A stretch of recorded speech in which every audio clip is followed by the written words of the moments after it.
Irmãos queridos, um bom dia. Espero que essa mensagem o encontre hoje em paz. E se esse não é o estado de alma que nesse momento você está experimentando, que Deus, pela sua palavra, comunique paz à sua vida. Gostaria que nós orássemos um momentinho, pedindo a Deus a manifestação da sua misericórdia nessa manhã, a fim de que,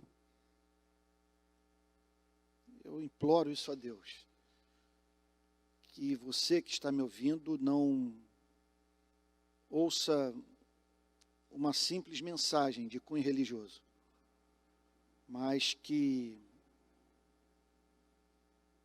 a palavra venha com poder, de modo que você ouça a voz do Criador. É quase inacreditável o que eu vou falar agora, mas é o que as Escrituras nos levam a crer.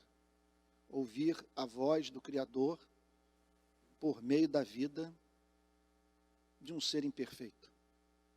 E é isso que nós vamos pedir agora. Vamos orar? Pai Santo,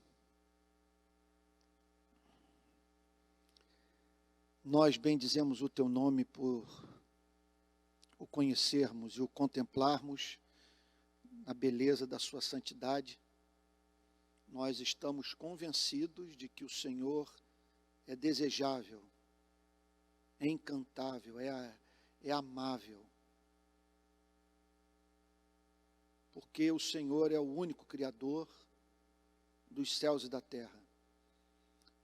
Tudo o que foi criado procede de uma única fonte. O Senhor, nosso Deus e Pai. Nós entendemos que devemos prestar o culto que te é devido, porque o Senhor enviou o seu único Filho como propiciação pelos nossos pecados. O Senhor sabe que a nossa vida nesse planeta é muito sofrida. E alguns, Senhor, estão passando por dores intoleráveis. Ainda ontem, Senhor, a informação que eu recebi referente à queridíssima Janaína, que trabalha conosco no Rio de Paz, na comunidade Jacarezinho, e a perda trágica do seu irmão. Deus querido, que sofrimento. Que teu Espírito repouse sobre a vida dela. E que o Senhor nos lembre que o Senhor é digno de ser amado, porque apesar desses absurdos da vida que sabemos que ocorrem, não a sua revelia, nada o toma de surpresa, mas, Senhor, eles não compõem o todo do sofrimento experimentado pelos seres humanos, porque o teu Filho, o ser humano Jesus Cristo, também sofreu. E porque olhamos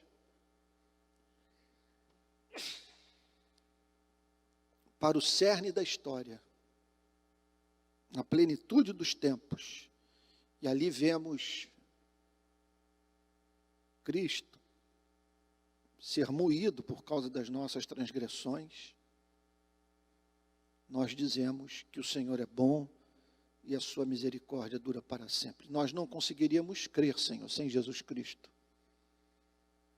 Sem Jesus Cristo seria um vazio. Senhor, um vazio em relação a Ti. Porque uma vez que nós tenhamos mantido contato com essa mensagem, nós nos recusamos a viver no universo em que o Seu Filho não reine. Nós pedimos nessa manhã perdão pelas nossas iniquidades.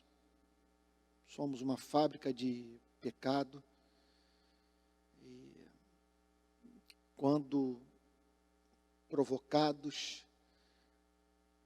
pelas circunstâncias da vida, Nos humilha, Senhor, ver o que espontaneamente sai de nós e que sabemos que é desagradável aos teus olhos. Nós pedimos perdão por tudo que há na nossa vida que é infantil, carnal, desumano, sem amor. Pedimos perdão quando nos comportamos como crianças mimadas. Perdoa-nos por não amar a Ti e ao próximo, como nos cabe fazê-lo. Senhor amado, são dias difíceis para a vida de todos, que o Teu Espírito a todos console, a todos encoraje, a todos comunique sua verdade, a fim de que sua igreja passe por esse período de tribulação sem perder o ser, sem deixar de crer, esperar nas suas promessas e amar. Senhor, nós pedimos que agora o texto das Escrituras seja iluminado, que possamos entender o seu significado e sua palavra ser aplicada em nossas vidas com poder em comum. Nós nos lançamos na sua graça, confiando mais na sua misericórdia do que na nossa inocência. É o que te pedimos em nome de Jesus, Senhor. Amém. Amém. Gente querida, o texto para o qual eu gostaria de chamar a sua atenção nessa manhã é o que se encontra no Evangelho de Mateus, capítulo 6, versos 19, 20 e 21. Mateus, capítulo 6, versos 19, 20 e 21. Sermão da montanha. Diz assim o Senhor Jesus: não acumulem tesouros sobre a terra, onde as traças e a ferrugem corroem, onde ladrões escavam e roubam. Mas ajuntem tesouros no céu, onde as traças e a ferrugem não corroem, onde ladrões não escavam nem roubam. Porque onde estiver o seu tesouro, aí estará também o seu coração. Porque onde estiver o seu tesouro, aí estará também o seu coração. É possível que, como resultado das nossas orações, das nossas petições, do nosso trabalho honesto, árduo, que prosperemos. E o que fazer quando aprouve a Deus que nós amealhássemos recursos materiais, financeiros, para muito além do que nós precisamos para viver. O Senhor Jesus está falando nessa passagem sobre tesouros. As suas riquezas, que Ele comunica aos seres humanos, porque Ele é bom, sua misericórdia dura para sempre, porque Ele ouve orações, porque existem leis no mundo que Ele criou, leis sociológicas, leis que fazem parte também do mundo da economia. Há uma tendência, eu não estou dizendo que isso opera de uma forma inexorável, porque se o Senhor não guardar a cidade, em vão vigia a sentinela. Se o Senhor não guardar a casa, se o Senhor não edificar a casa, em vão trabalhos que edificam. Então, prosperamos ou deixamos de prosperar de acordo com o decreto divino. Mas Ele costuma operar mediante meios conducentes ao que ele decretou. Então, quando ele decreta avivamento na vida de uma igreja, ele decreta oração. Quando ele decreta salvação, ele decreta arrependimento e fé. Então, nós vemos o Deus soberano regendo o universo de acordo com as leis que ele criou. Então, segundo a sua autoridade irresistível, invencível, inabalável, ele decreta tudo que ocorre nesse mundo, né, debaixo do sol, como diz o rei Salomão. Mas, repito, ele não apenas decreta os fins, ele decreta os meios. E quando ele decreta riqueza, é essa experiência da vida de número incontável de pessoas. Ele decreta trabalho duro, pontualidade, decreta atividade profissional que é exercida com excelência, decreta honestidade. Nós sabemos que há pessoas que acumularam tesouros nesse mundo por meio da ganância, do furto, do roubo, da exploração do próximo. Então, é claro que no caso desses que acumularam riqueza de maneira iníqua, o que a Bíblia pede é o mais radical arrependimento. Porque é feio você viver em conforto, oferecer conforto também para sua família, por meio do desconforto de pessoas que foram fraudadas por você, de pessoas que você usou, que você explorou, pessoas que tiveram por você o seu direito suprimido. Então, o que lhe cabe é o arrependimento. Agora, o que lhe cabe é conversão, mudança de vida. O que lhe cabe é dizer como Zaqueu: Senhor, se em alguma coisa eu tenho defraudado alguém, se o conforto que eu usufruo juntamente com a minha família é fruto de gente que está vivendo pior por causa da minha falta de caráter, Senhor, eu restituo 4 vezes mais. Ao que levou o Senhor Jesus a dizer: hoje houve salvação nessa casa. Agora,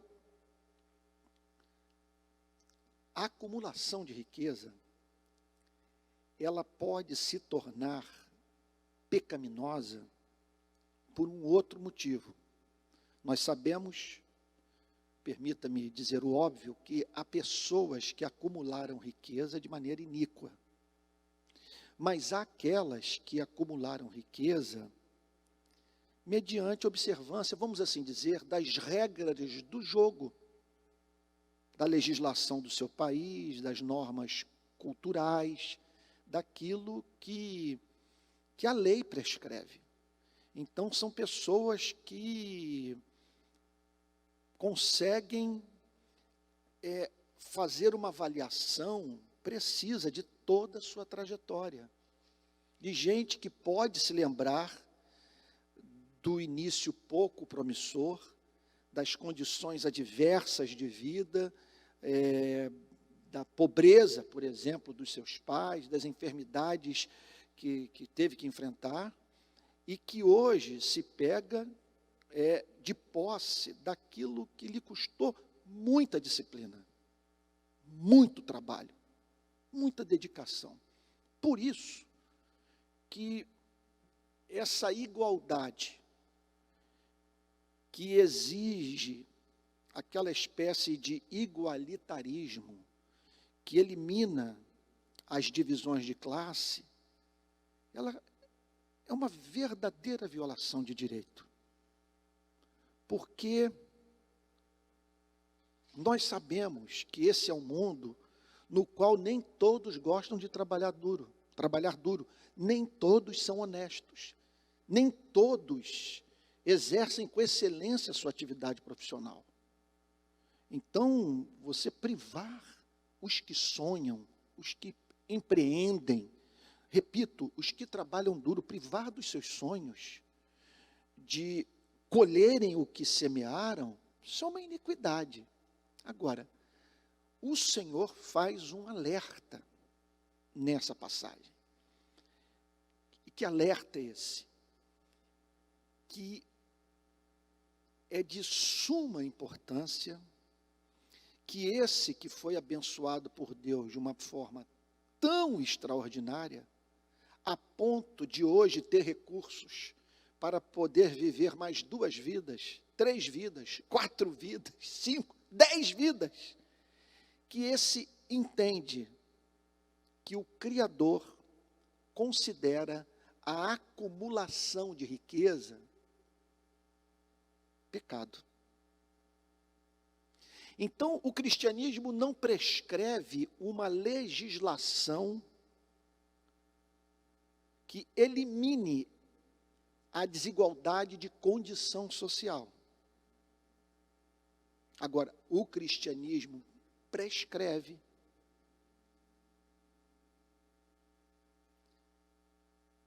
o compartilhamento dos bens que recebemos das mãos benevolentes de Deus, por mais que entendamos que esses bens que nos chegaram à vida pela benevolência divina não teriam chegado se nós não tivéssemos nos dedicado com afinco à nossa atividade profissional.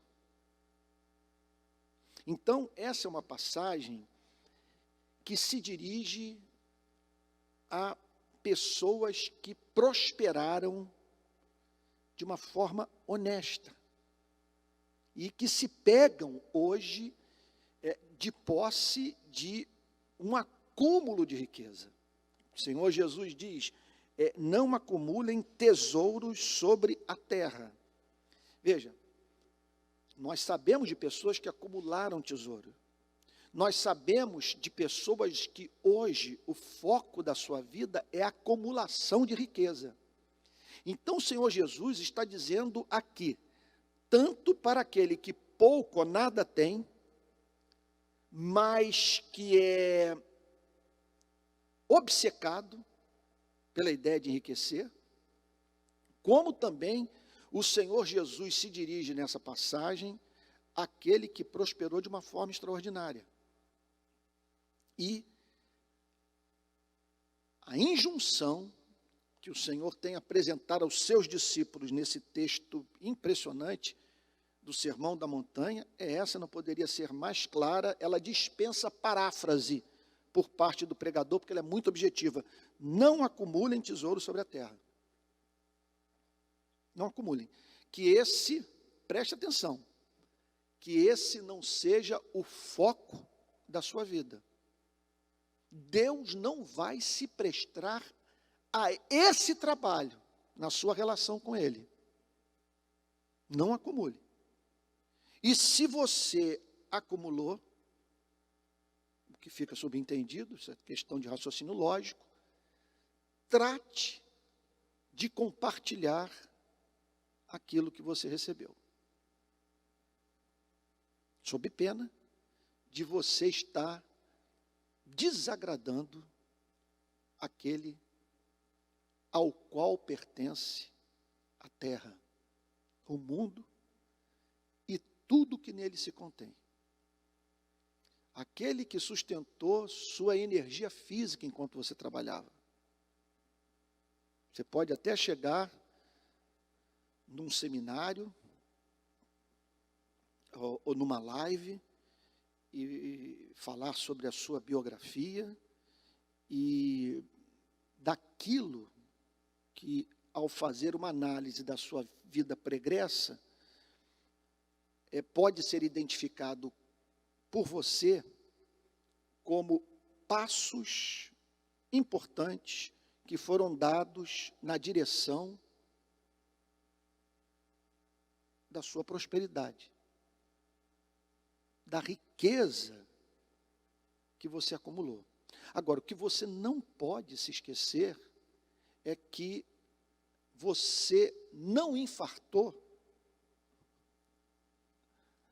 por ser mais inteligente do que as demais pessoas. Nós sabemos de homens e mulheres que militam contra a sua saúde, contra a sua integridade física por causa do excesso de ingestão de álcool, do uso de cigarro, noites mal dormidas, enfim, por falta de domínio próprio nas mais diferentes áreas da sua vida. Mas quem, por mais disciplinado que seja, pode evitar, sem aqui querendo entrar em exemplos que só podem servir para nos abater, para estragar o nosso dia, nos tornar pessimistas, mas quem pode evitar o surgimento no seu corpo de uma doença incurável?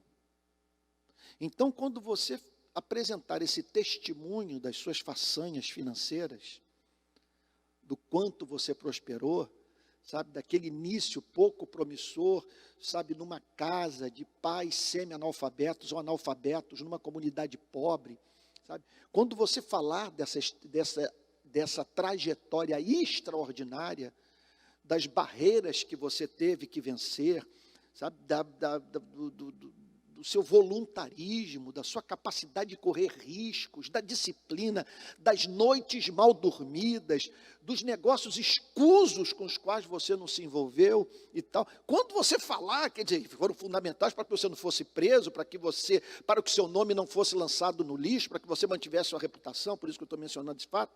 Bom, mas quando você falar sobre, repito, essas façanhas todas, mencione o fato de que o avião só não caiu porque Deus teve misericórdia de você. Você não foi assassinado porque o Senhor botou um anjo para protegê-lo. Sabe? Que muito do que foi necessário, na verdade tudo que foi necessário para que você prosperasse, lhe chegou à vida, a sua revelia. Me fale sobre a sua responsabilidade pelo nascimento e o pôr do sol. Me fale sobre o seu espírito empreendedor, veja, mas do ponto de vista da sua capacidade de interferir no curso dos astros. Enfim, eu poderia multiplicar os exemplos que nos ajudam a entender que a riqueza acumulada, por mais que seja justificada pela legislação do seu país, não pertence a você. Aqui está o Senhor Jesus com muita clareza declarando: não acumulem tesouros sobre a terra. Por qual motivo? Não acumulem, porque isso aí parece que vai de encontro aos ditames da prudência. Eu acumulo riqueza porque eu entendo que é dever meu fazer provisão para o futuro. E é claro que nessas horas a mente é pródiga em apresentar os motivos para a prática do egoísmo. Mas continua aqui a injunção bíblica, proferida pela boca de Jesus: não acumulem tesouros sobre a terra. Isso vale para qualquer regime político. Isso é universal, isso é atemporal. Isso se aplica a todas as culturas. É um mandamento inegociável. Não acumulem tesouros sobre a terra. Agora, por que não acumular tesouros sobre a terra? Vamos para as razões dadas por Cristo. Eu poderia dar muitas respostas mais para essa pergunta, para além das que eu vou dar. Aquelas que eu vou apresentar a partir de agora dizem respeito estritamente à declaração de Cristo, ao que o Senhor Jesus fala nesses 3 versos. Não acumulem tesouros sobre a terra. Então lá estão os discípulos, olhando para aquela mensagem, dizendo o seguinte: e agora? Sabe? No caso deles, o que vamos fazer das nossas vidas? Eles eram pobres, então eles estavam entendendo que uma meta lhes havia sido apresentada por Cristo, que limitava bastante o seu, vamos assim chamar, escopo de vida. Do ponto de vista do exercício das suas profissões, da sua relação com a terra, com esse mundo, seu trabalho, eles deveriam entender que a meta não deveria jamais ser a acumulação de riqueza. Bom, é claro que quando você ouve uma mensagem como essa, também é levado a pensar na seguinte coisa: então, como fica a evangelização de pessoas ricas? É isso que nós vamos ter que dizer para todo rico que se aproxima da igreja? Então, os desdobramentos de uma declaração como essa, para a atividade missionária da igreja, para o discipulado cristão, o processo mediante o qual pessoas são, pela própria igreja, tornadas discípulos e discípulas de Cristo de uma forma mais radical. Então, quer dizer, todo esse processo, ele envolve a comunicação dessa verdade. Que essa não seja a sua meta. Não acumulem tesouros sobre a terra. Por quê? Em primeiro lugar, por causa da transitoriedade da riqueza. Por causa do quanto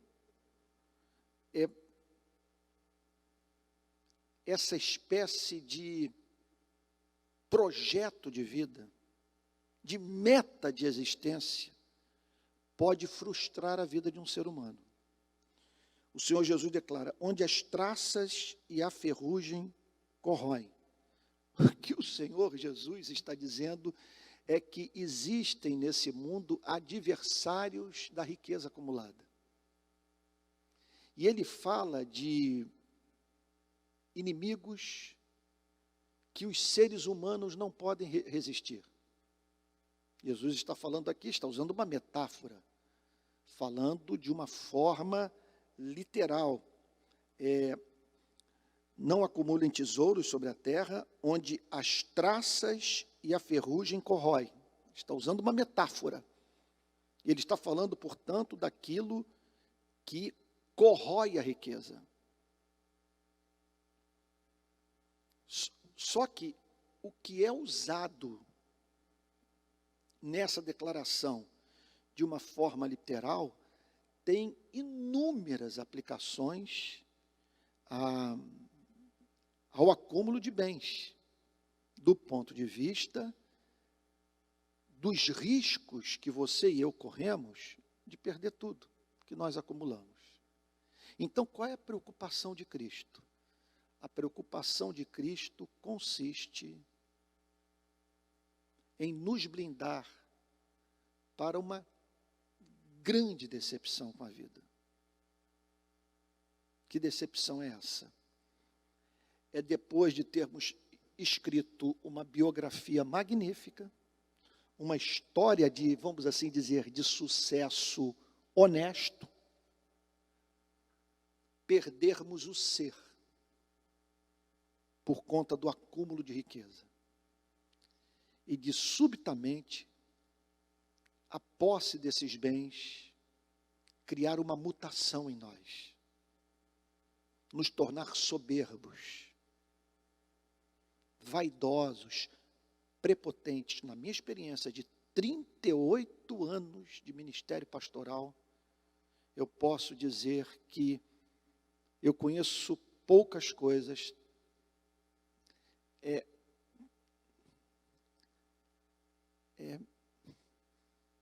mais capazes. Talvez não haja uma. Pode ser que encontremos na vida algo equivalente. Mas eu não conheço, nos meus 38 anos de atividade ministerial, algo mais corrosivo do ponto de vista do caráter humano do que a riqueza. A pessoa não se dá conta que ela é inconveniente, que ela é arrogante, que ela é prepotente, que ela se julga dona da verdade. Por isso o Senhor Jesus falou, é mais fácil passar um camelo pelo buraco de uma agulha do que um rico entrar no reino dos céus. Agora,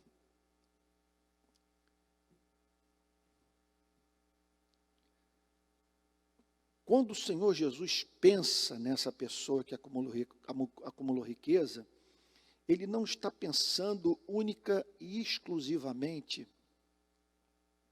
na mutação ocorrida no seu caráter. Ele está pensando também no quanto que a vida dessa pessoa é exposta à mais profunda frustração. Em que consiste esta frustração?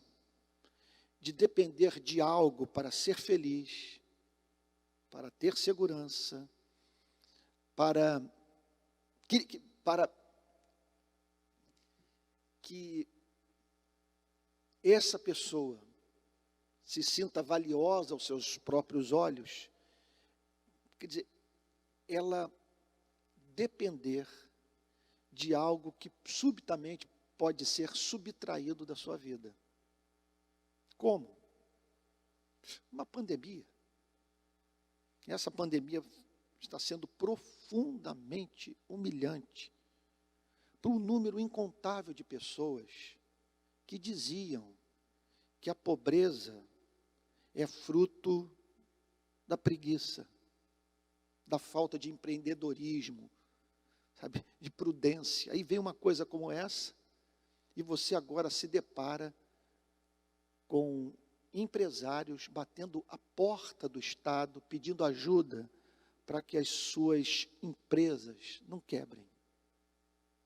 Então pode acontecer isso, uma pandemia, uma tragédia natural, uma doença que atinge a vida de um parente seu, de um filho, do seu cônjuge,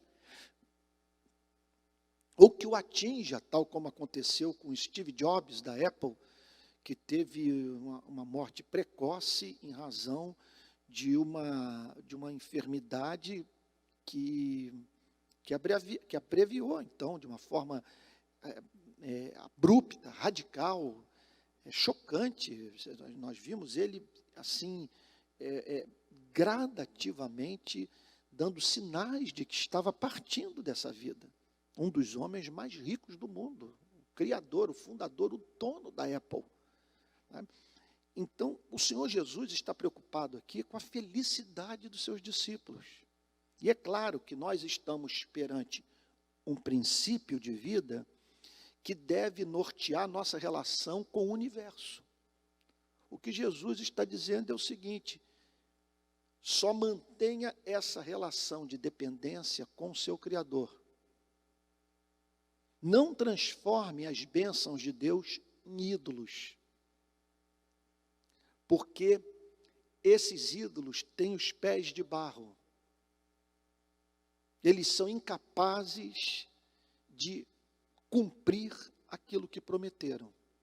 Então aqui está a declaração insofismável do Senhor Jesus: não acumulem tesouros sobre a terra, onde as traças e a ferrugem corroem e onde os ladrões escavam e roubam. O que significa o seguinte: que você tem inimigos naturais, o processo de corrosão que é inerente a essa vida. Então, nós poderíamos inserir nessas causas da perda da riqueza, do empobrecimento, as tragédias naturais, as enfermidades que nos acometem, aquilo que ocorre com o cosmos, repito, a nossa revelia. Mas aqui o Senhor Jesus está falando sobre a ação dos homens. A ação dos homens. E o que está dizendo é o seguinte, que ninguém é invulnerável à traição, ao golpe, a cair numa mentira. Existe o plano bem feito, o golpe bem arquitetado. Existe aquilo também que afeta o seu desempenho financeiro, sabe, por ter sido determinado numa esfera sobre a qual você não tem ingerência nenhuma. Sabe, qual é o seu papel nas decisões tomadas pelas grandes superpotências do planeta? Sabe, qual é o lobby que hoje você está fazendo sobre algo como a Organização Mundial do Comércio? Me fale sobre o seu relacionamento com o ministro da Economia brasileiro, Paulo Guedes.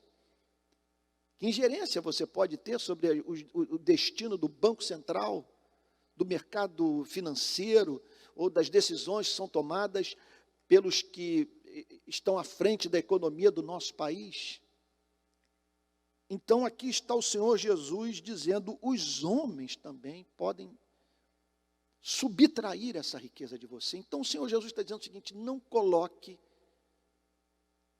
a sua esperança naquilo que não é seguro, naquilo que é fugaz, naquilo que é frágil, que é passageiro, naquilo que não tem estabilidade. É amor, essa declaração é puro amor. Puro amor. É bem verdade que no céu haverá acúmulo de riqueza. Todos nós seremos bilhardários no céu.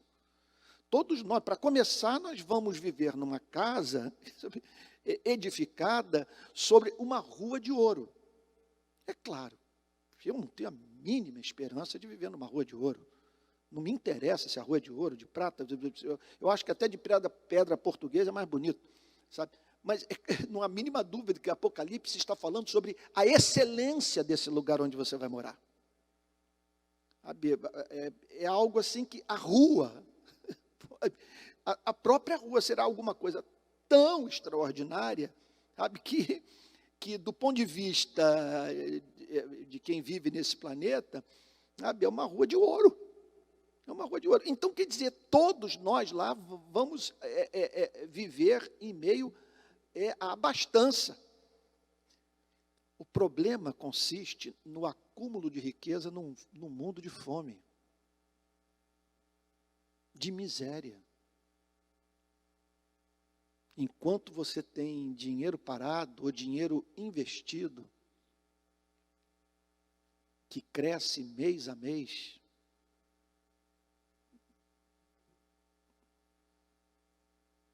e sem o qual você poderia viver, tem famílias vivendo horrivelmente, em condições muito adversas, porque não tem acesso às migalhas que caem da sua mesa, que fariam toda a diferença para esse pai endividado, que não consegue pagar a escola dos filhos, que vê o seu patrimônio, casa onde mora, se deteriorar, sem ver sobra de dinheiro para pintar uma parede. Essa é a condição de muitos. Essa é a condição de milhões. Essa é a condição de bilhões, num planeta de 1 bilhão de miseráveis. Num planeta de bilhões de pobres, que têm o que comer E somente isso. Só que o Senhor Jesus, no seu infinito amor, está aqui preocupado com a nossa estabilidade emocional, com o sentido da nossa existência.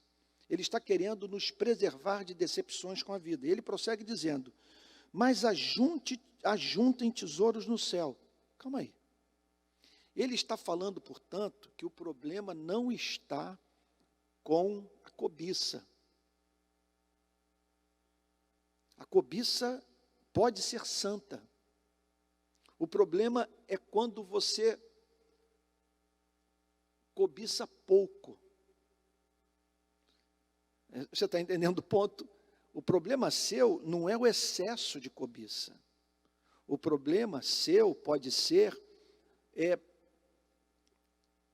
se contentar com tão pouco. Você se satisfaz com o acúmulo de riqueza nesse país. Olha, deixa eu dar um exemplo aqui do que eu estou vivendo.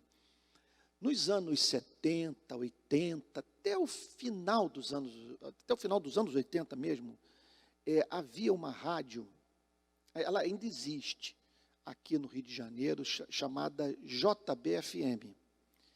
E nesse período, a JB, ela trazia para sua programação uma espécie específica de música, que a JB chamava de Beautiful Music. Então, músicas de orquestras e tal, dessas músicas que inspiram amor, músicas francesas, inglesas, americanas, italianas, brasileiras, bossa nova e por aí vai. Então, esses dias eu descobri que uma pessoa pegou a programação da JB inteira, não sei como que ela teve acesso a isso, talvez lá do próprio prédio lá do Jornal do Brasil, não sei como. Bom, de alguma forma ela teve acesso e botou essa programação no YouTube. Só que você ouve não apenas as músicas, você ouve o noticiário da época e as propagandas. E esses dias eu vi uma propaganda de uma concessionária, numa loja de automóvel, não sei bem, que vendia Passat e Chevette. Bom, você que nasceu no século XXI, o millennial, quer dizer, você talvez nunca tenha ouvido falar sobre a existência desses carros. Mas se você voltar nos anos 70, nos anos 80, você vai encontrar pessoas roubando e matando por causa de Passat e Chevette, por causa de Dodge Dart, por causa tinha um carro chamado Maverick, e entre outros, Galaxy, umas latas horrorosas, uns carros, umas verdadeiras banheiras, uns carros feios, e as pessoas dando a vida por aquilo. Então aqui está o Senhor Jesus, dizendo o seguinte, não acumulem tesouros sobre a terra, mas ajuntem tesouros no céu. Então, uma é essa cobiça que nos leva a acumular tesouros na terra. Outra é essa cobiça mais ampla, que nos faz acumular tesouros no céu. Aí fica essa pergunta. Como acumular tesouro no céu? Sem a mínima dúvida.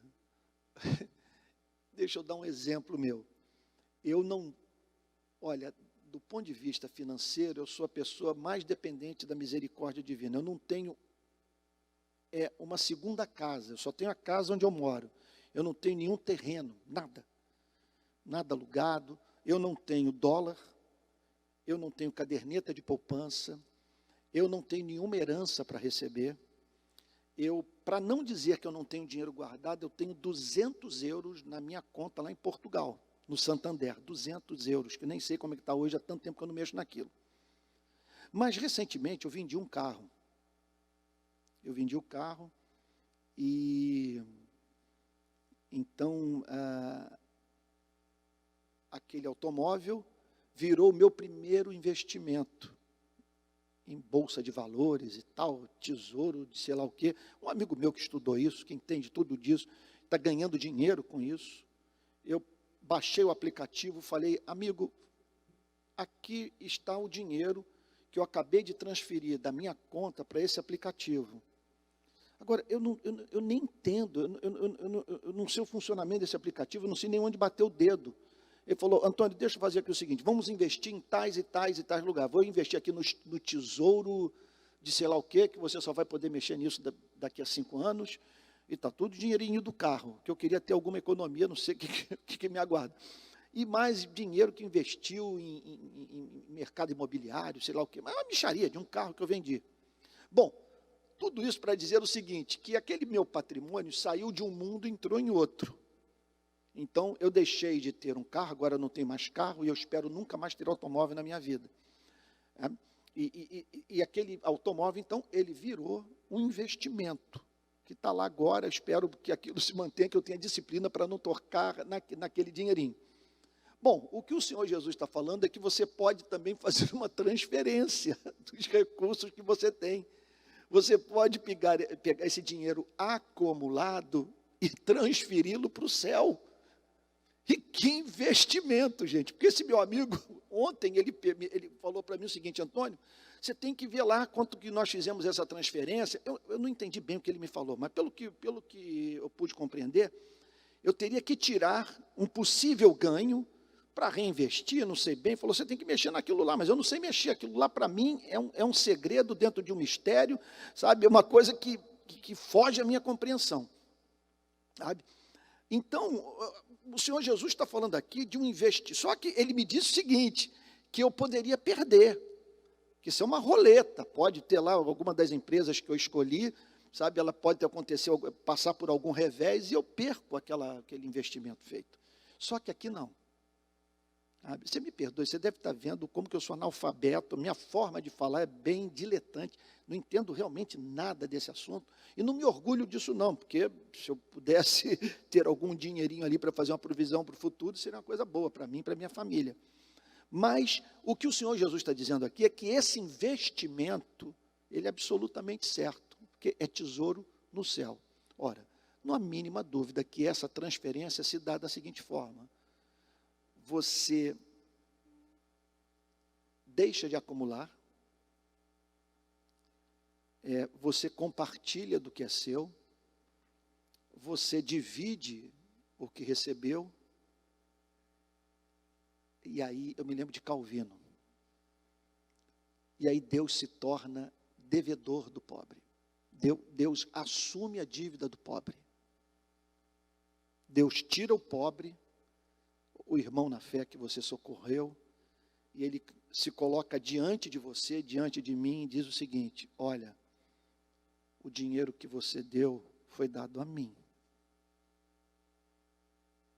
E eu assumo o compromisso de honrá-lo pelo que você fez. Tesouro no céu. Então o Senhor Jesus está falando sobre tesouro no céu. Nessas horas, quem conhece minimamente a Bíblia, pensa imediatamente no galardão. A Bíblia fala muito, inclusive nessa passagem, sobre esse tesouro que nós teremos no céu, chamado de galardão. Isso que significa Deus coroando os seus próprios dons em nós. Deus coroando os seus próprios dons em nós. Nos honrando por aquilo que Ele fez através da nossa vida. Então a Bíblia fala muito sobre isso. Agora, se não houvesse galardão algum, se no final, esses gestos de amor, de renúncia, de sacrifício pessoal, se isso não contasse para a espécie de vida que nós vamos viver na eternidade, você está entendendo? Basta fé. Creu, entrou no céu, e ninguém vai viver uma vida mais cercada de privilégios do que outros, porque afinal de contas basta crer o que cada um fez da sua vida nesse planeta é indiferente para o Criador. Mesmo que uma loucura como essa fosse ensinada, que não é ensinado pelas Sagradas Escrituras, a Bíblia fala claramente sobre galardão, sobre pessoas que vão brilhar, sobre pessoas que serão honradas por Deus, que ouvirão as declarações de amor, de apreço da parte de Deus. Você imagina uma coisa como essa? Tive fome, me deste de comer, tive sede, me deste de beber. Estava nu e me vestiste, sozinho e preso, foste visitar-me. Foste fiel no muito, foste fiel no pouco, sobre o muito te colocarei. Olha, ainda que ele dissesse, fostes fiel no pouco, mas sobre o muito eu não o colocarei, só de você receber o elogio já é um galardão. O único ser eterno do universo, olhar para você na frente da Assembleia dos Anjos, dos arcanjos, dos querubins, da igreja triunfante, e dizer, diante de todos, que ele viu o que você fez, que ele se agradou do seu comportamento. Isso é um galardão. Como também você carregar consigo por toda a eternidade essa biografia de serviço prestado em amor nesse planeta. Então o Senhor Jesus está falando sobre acumular tesouros no céu, está falando sobre ambição, está falando sobre cobiça santa. Não, então, mas ajuntem tesouros no céu, onde as traças e a ferrugem não corroem, onde os ladrões não escavam nem roubam. Portanto, é um investimento para a eternidade absolutamente seguro, porque o fiador é Deus. Nesse mundo, onde você está acumulando tesouro, ali, a natureza não se volta contra a criatura. Desse mundo, nesse reino vindouro, só haverá pessoas excelentes, santas, amáveis, redimidas, regeneradas. Portanto, os ladrões não vão poder roubar aquilo que você acumulou. E outra coisa, a natureza da recompensa torna essa riqueza acumulada imune a qualquer espécie de roubo ou furto, de deterioração. Pelo seguinte motivo: a honra de Deus está empenhada. Porque Deus, ele se tornou forçado a honrá-lo por toda a eternidade, em razão desse compartilhamento do que era seu com o próximo, em razão da sua sujeição aos apelos do amor. E aí o Senhor Jesus conclui com uma declaração absolutamente extraordinária. Porque onde estiver o seu tesouro, aí estará também o seu coração. Porque nós damos a vida por aquilo que identificamos como conducente à nossa felicidade. Por isso, a declaração: onde está o teu tesouro? Onde está aquilo que você considera como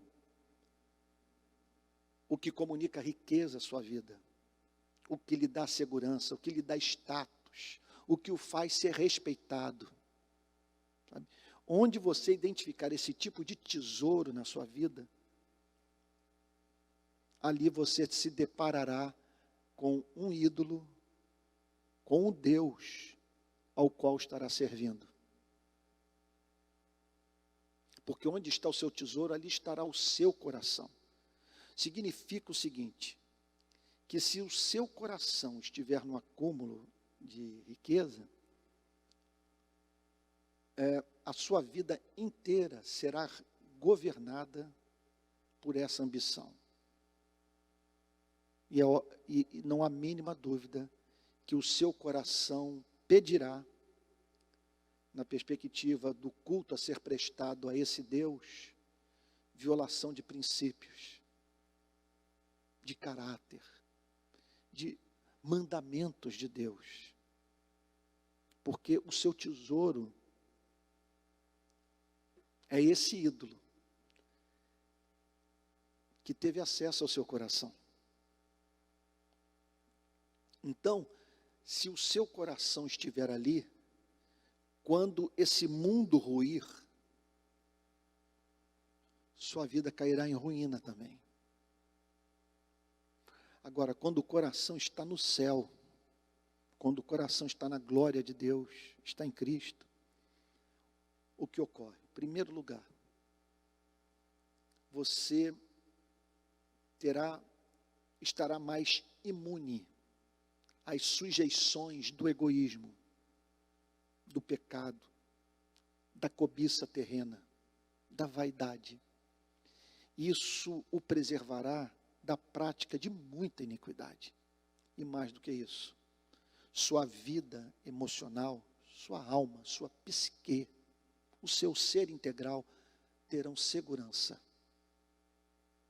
Porque o seu coração estará voltado para aquilo que não pode ser subtraído da sua vida.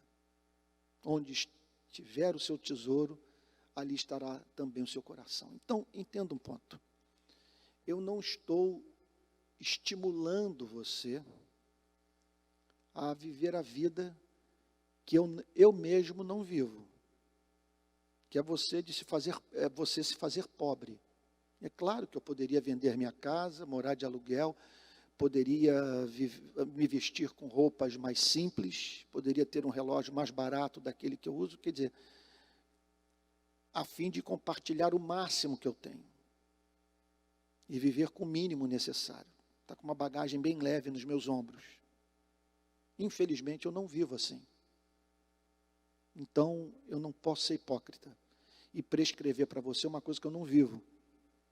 Porque a imitação radical de Cristo representa uma grande violência contra nós mesmos.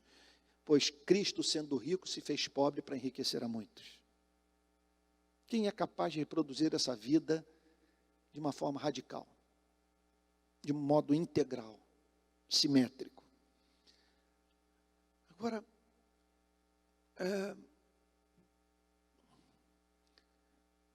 não há problema em você sonhar, não há problema em você olhar para uma nação como a nossa e reconhecer que você faz parte daquele 5%, aquele 1%, que é o meu caso, que está no topo da pirâmide. No meu caso, eu tenho 3 filhos, tenho uma mulher, sendo que 2 já saíram de casa, tenho uma filhota. Todas as decisões que eu tomar são decisões que envolvem a vida da minha esposa e da minha filha de 10 anos. Então, se eu fizesse hoje um voto de pobreza, isso afetaria a vida de ambas. Então, não há problema, não é pecado, não há iniquidade em você se ver vivendo com mais dignidade e tendo recursos para gastar com aquilo que você poderia até abrir mão, a fim desse recurso chegar na vida de alguém. Não acredito que o cristianismo ensine essa uniformidade, a ponto disso ter que ser legislado. Isso não é ensinado pelo cristianismo. Agora, é certo que em alguma extensão nós temos que compartilhar o que é nosso. Porque é muita gente pobre, muita gente sofrendo, muito irmão nosso padecendo necessidade. Na minha viagem pelos bolsões de miséria do Brasil, ficou evidente para mim que hoje a pobreza brasileira é uma pobreza evangélica. Visitando os ribeirinhos da Amazônia, o sertão de 4, 5 estados do Nordeste, favelas de Natal, favelas do Rio de Janeiro. É impressionante a quantidade de evangélicos morando nesses locais. Agora, de qualquer modo, o chamado é para que o nosso coração esteja em Cristo e para que sigamos o princípio que norteava a vida de um homem como John Wesley.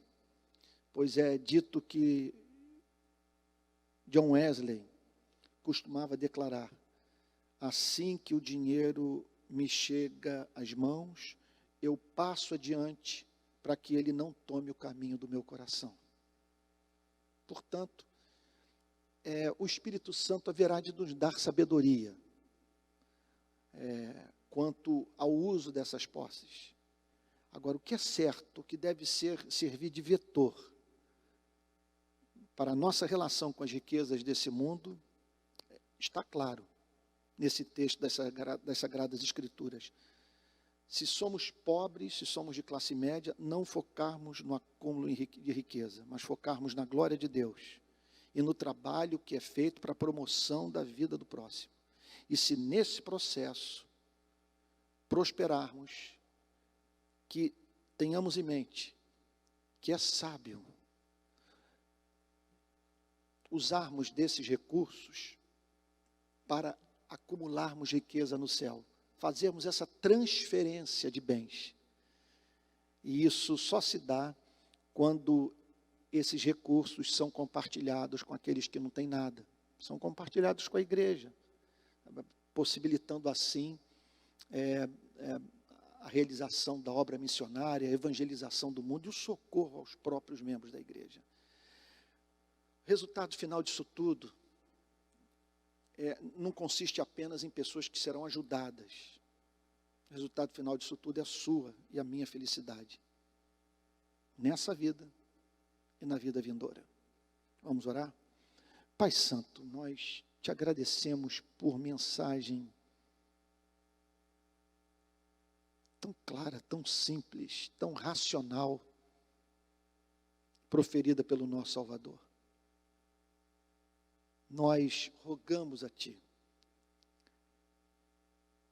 que Tu nos ajudes a, com graça,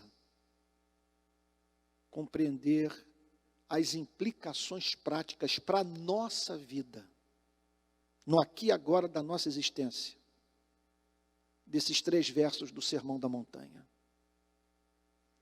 Senhor, nós sabemos que Tu és Deus que recompensa os justos, que o Senhor galardoa os que são fiéis a Ti. E hoje nós olhamos para as nossas vidas e vemos muitas bênçãos temporais que recebemos como manifestações do Teu apreço pelas nossas vidas, como modos do Senhor nos honrar. Nós imploramos a Ti, contudo, que esse não seja o nosso galardão. Te agradecemos pelas bênçãos temporais, mas nós te pedimos, Senhor, que Tu nos ajudes a acumular tesouro no céu. Ajuda-nos, Senhor, ajuda-nos a fazer essa transferência de bens.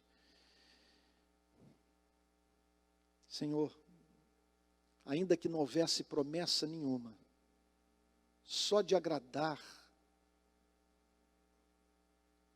a Ti, ó Pai, já teríamos motivo suficiente para abrir mão do que é nosso, a fim de viabilizar a vida daquele que a providência botou em nossas vidas para ser socorrido por nós.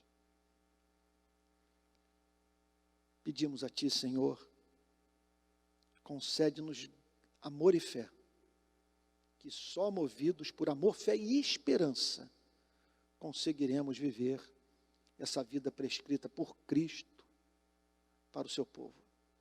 Em nome de Jesus, Senhor, assim oramos, amém.